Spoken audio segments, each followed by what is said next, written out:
Good morning, friends. Today I am going to visit one of the ancient temples. The name of the temple is Palasnath Temple. This temple is submerged in a Ujani dam on a Bhima river. People can visit this temple only there is a heavy draft.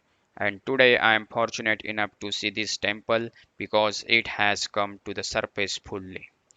It is 140 km away from the Pune city. If you want to visit this temple, take Solapur highway, cross Bhigwan, drive few kilometers towards Palasnath village, then take left in the Palasnath village and you will reach the backwater of Ujani Dam. So friends, let's explore this temple there.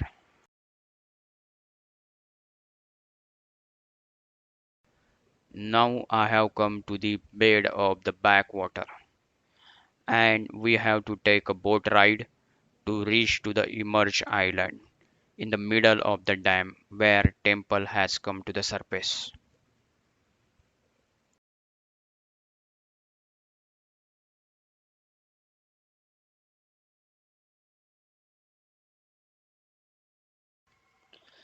This Ujni Dam is constructed on a Bhima river.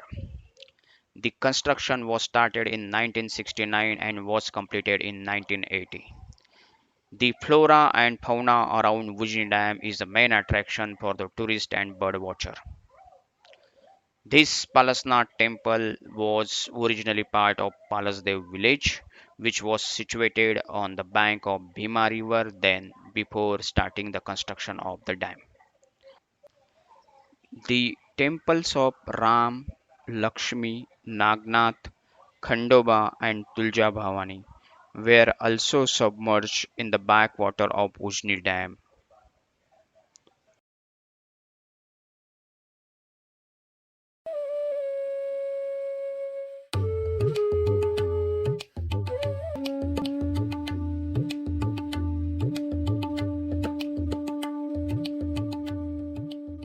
This entire premises of the temple remains underwater for many years. Rarely we get to see such a completely dried up campus of the temple. People have to wait for a long time to see this temple in this state.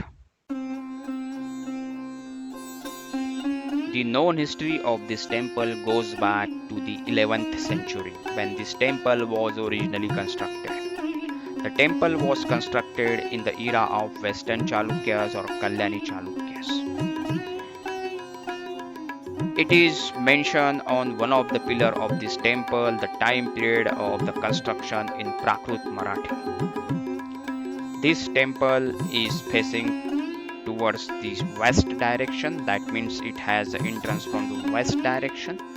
Also, it has two Upasabha Mandapa from north and south direction.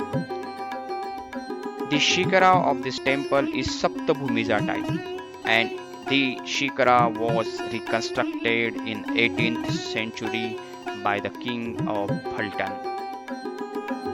The portion of this temple below the west or below the shikara is intact. That means the portion of the temple below shikara is of original temple architecture.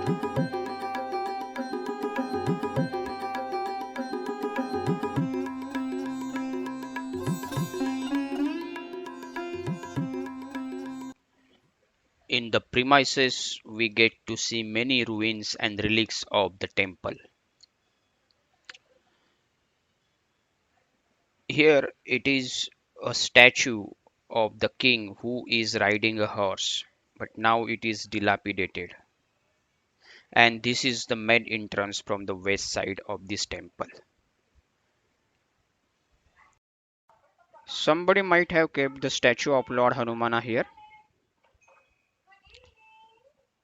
and the shikara of the main entrance has gone because the temple was submerged for many years in the water.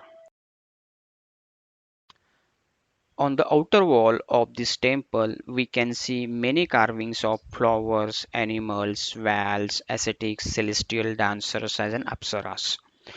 One of the example is here. You see the carving of the whale, which is mythical animal. Although this temple is submerged in a water for many years, but the carvings on outer wall of this temple are intact. For example, if you see this carving of flower where we can evidently and clearly see the pistil, that is middle part of the flower in a good condition.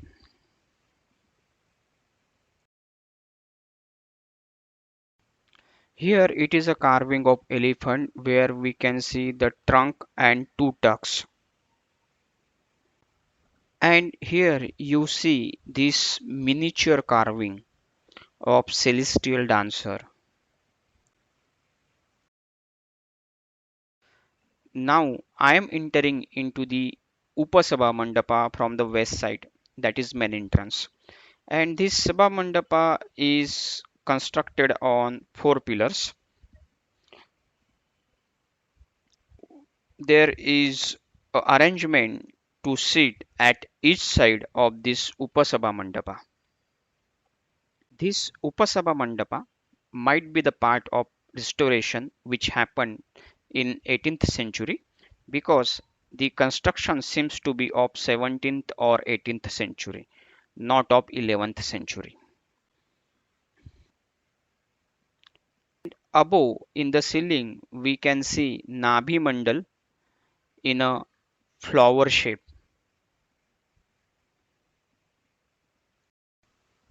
To enter into the Upasabha Mandapa, we have to stare down almost 6 to 7 steps. At each side, we get to see the arrangement to sit, where we also get to see the stepping stone to climb up and access the sit out. I think this sit out area is well designed, and it is designed such that many pilgrims and people can be accommodated when there is any religious event in the temple. This entire temple is constructed on 27 numbers of pillars. The pillars in the Sabha Mandapa are Sthambapat type, that means they are square at the bottom. In the middle, they are having many geometrical designs like hexagon, square, circles, and every facet of the geometrical shape we can see intricately carved design.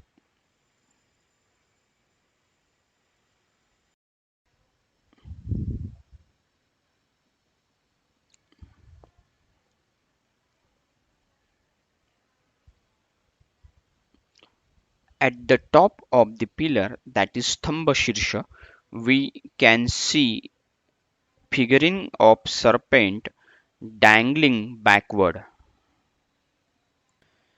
In some contemporary temples, we get to see bharakshas instead of dangling serpent. This is Upasabha Mandapa from the south side, which is constructed on four main pillars and two sub pillars. These two sub pillars are also common with main Sabha Mandapa inside. Here it is main entrance from the west side, and this is the Upasabha Mandapa from the north side, which is also having six pillars, two common with the main Sabha Mandapa.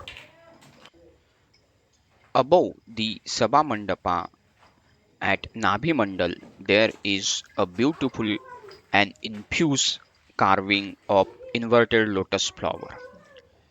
At each corner of this carving, we can see the miniature figurines of celestial beings. This inverted lotus flower carving at Nabhi Mandapa consists of 16 petals, and it is made from single stone.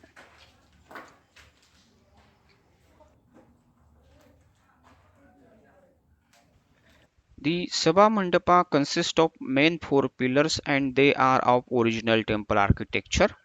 Then we enter into the Antarala and where we see the facade, that is door frame of the Garbhagruha, which is intricately and delicately carved. Shivalingam in the Sanctum Sanctorum of this temple was shifted to new Palasnath Temple of rehabilitated village Palasdeo. Now there is nothing in this Sanctum Sanctorum. At the entrance of the Garbhagruha, we can see beautiful threshold. The threshold is called Mandaraka in temple architecture. The center part of the threshold is called Chandrashila, which is made of stone and is in semicircular shape. At each side, we can see carvings of Kirtimukhas.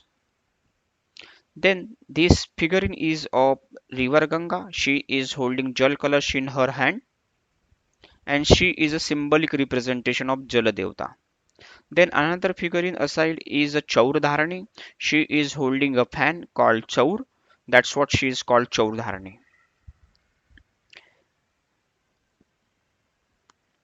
Then this figurine is of Shaiva Dwarpal. They are symbolic representation of the god of the temple.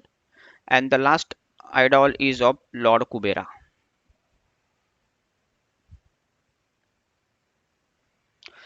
At the bottom of the door frame, we can see miniature carvings of many deities.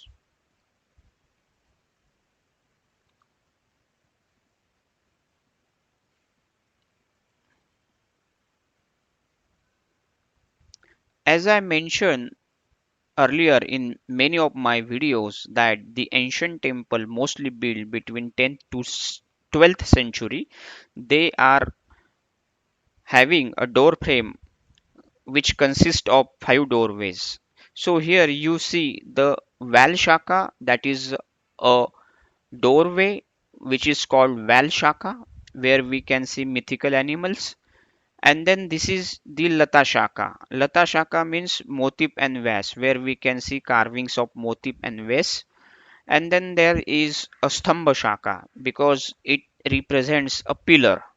And below this Stambha Shaka, generally the figurine of Shaiva Dwarpal is seen.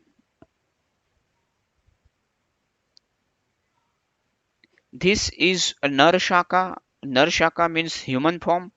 And why it is called Nar Shaka? Because the miniature carvings of dancers and celestial beings we get to see there, and they are in the form of humans. That's what is called Nar Shaka. Below Nar Shaka, Chaur Dharani figurine is generally seen. The innermost Shaka is Pushpa Shaka. Pushpa means flower. And here at the forehead, generally we can see idol of Lord Ganesha, but here it is removed. This is Pushpa Shaka, where we can see engravings of many flowers.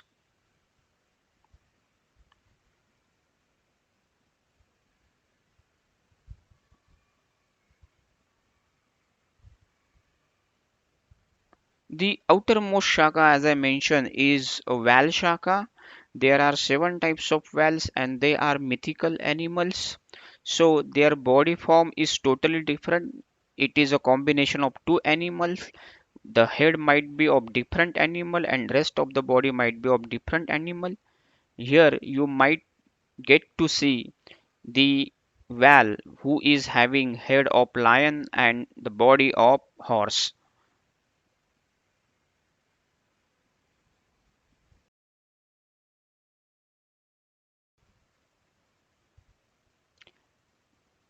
Here at the door frame we can see the idol of Lord Kubera, and the Lord Kubera is shown with holding a bag of money. It's a symbolic representation that in temple construction there won't be any shortage of money and resources.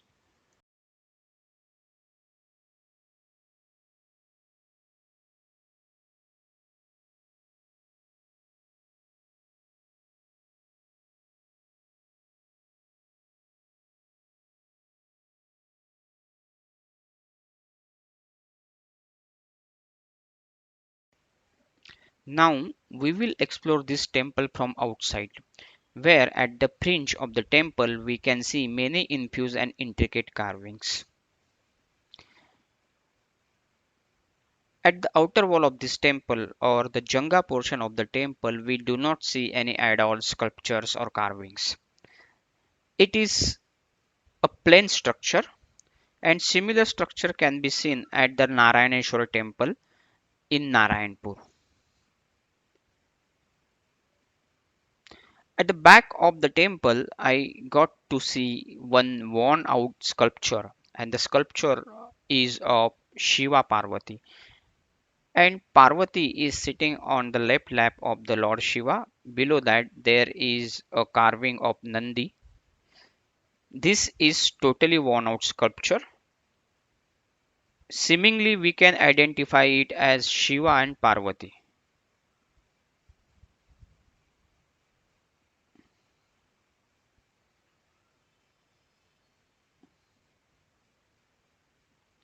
This temple has gone through many restoration.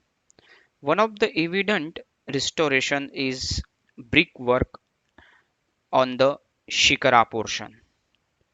So, the such a type of structure with the bricks was made in the 18th century when the last restoration happened.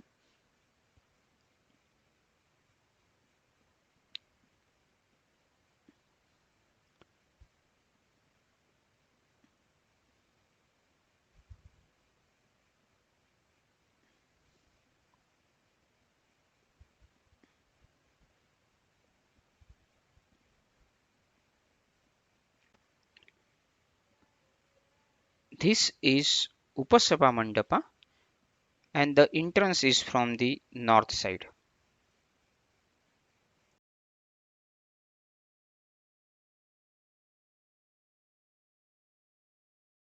If you notice the shikara or kalash of the temple, you will find that entire structure is made of bricks. So this entire restoration was done in 18th century where this shikara was constructed. The shikara is of Saptabhumija type, that means it has a 7 story, and at the top the Vimana is placed, the dome is placed. It is circular in shape.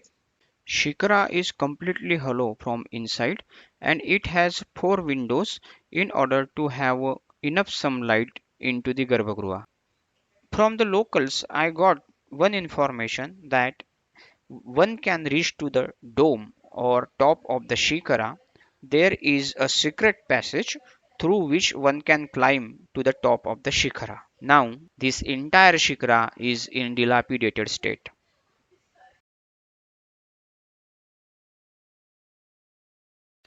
Now I have come to the another temple which is located exactly aside of Palasnath Temple in the same premises.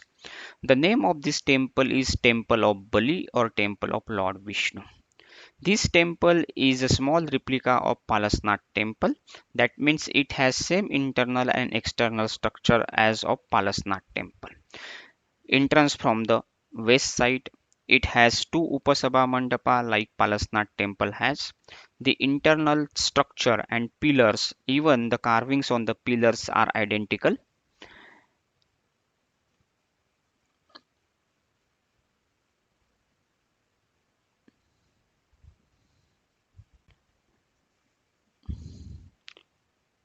In this temple, I found a very significant thing, that is this stone inscription. This inscription is done on the surface of the pillar, and this inscription is in Devanagari script. It says that this entire temple was made by commander. His name is Changadev. He is a Dandanayak, that means he is a commander. In second line, it says that there was a gentleman whose name is Upadhyaya and whose son's name is Bhai, who gave 1000 gold coins with tax-free land to this temple, and this entire temple was constructed in Shalivan Shaka 1079. That means it is constructed in 1152 AD. So here we can understand and get the clear information when this temple was constructed.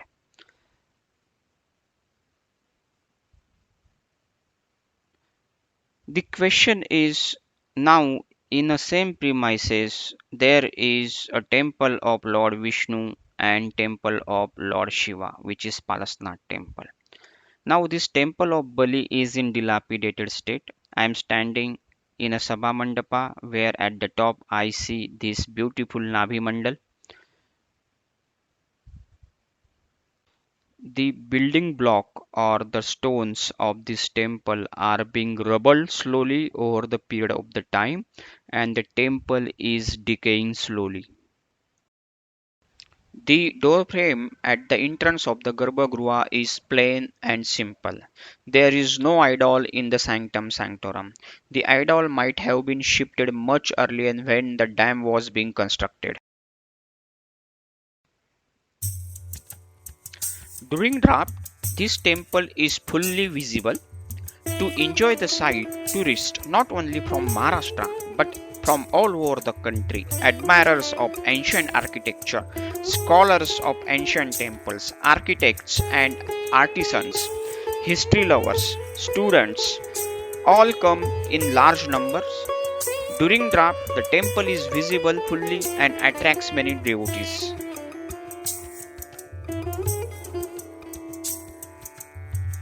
This rich heritage from bygone ages of the India should be well preserved by the governments. Otherwise, the dam water will erode this temple and we will lose one of the rich heritage of our ancient time. And there will not be anything left to see for coming generation here. Under the pretext of development, many ancient temples all across the India were engulfed under the water of the dam. Those temples were the representation of social and economical life of that particular time. Somebody truly said, study the past and you will define the future correctly. In the campus of this temple, we get to see many hero stones. Hero stone is called Virga in Marathi. It is memorial commemorating honorable death of the person. That means it is a story of martyr and martyrdom made on an upright stone or stela in the form of carving. Now here you see three panel hero stone, where at the bottom we see the demise of the martyr. That means the martyr is being taken by nymphs or apsaras. It is showing the soul of the martyr is being taken to the heaven. In the middle panel, the martyr is shown sitting aside a Shivlinga, and priest is also shown in the second panel who is performing the rituals in the heaven. And the third panel is a salvation of the martyr. That means he got liberation. So this is what the three panel hero stone. Now we will see four panel hero stone. So here in four panel hero stone at the bottom we see the person is fighting with the troops or enemy, and he is fighting with the sword. So he is the hero who is fighting with the enemy and where he got honorable death. He died there. And then departed soul is being taken to the heaven by nymphs or apsaras. That is shown in the second panel. Here you can see the martyr is accompanied by apsaras.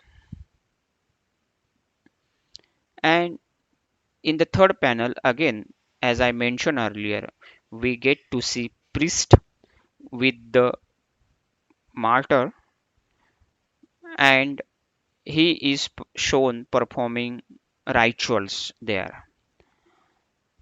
And the last or the topmost panel is the salvation of the departed soul, and where we see two celestial beings holding a flower To accommodate the devotees and to provide them the shelter, this brick fortification might have been done in 18th century, and it was a part of the restoration that time. This brick fortification was done all around the temple. Now, the only part which remain here is the portion of the fortification in front of this temple. Most of the part of this fortification has collapsed because this temple remains most of the time under the backwater.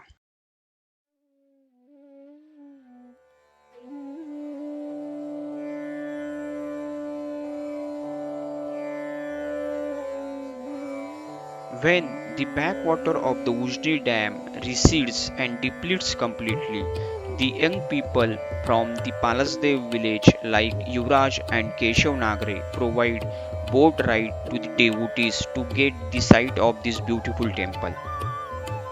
नगरे आमच्या इथं पळसनाथाचे मंदिर open झाले. भाविकांनी येण्यासाठी बोटची व्यवस्था आहे. याचा असेल तर कॉन्टॅक्ट नंबर आता टाकतील कॅप्शनमध्ये. This is all about the rich heritage of Palasnath Temple. If you like my videos, please do subscribe, share and comment.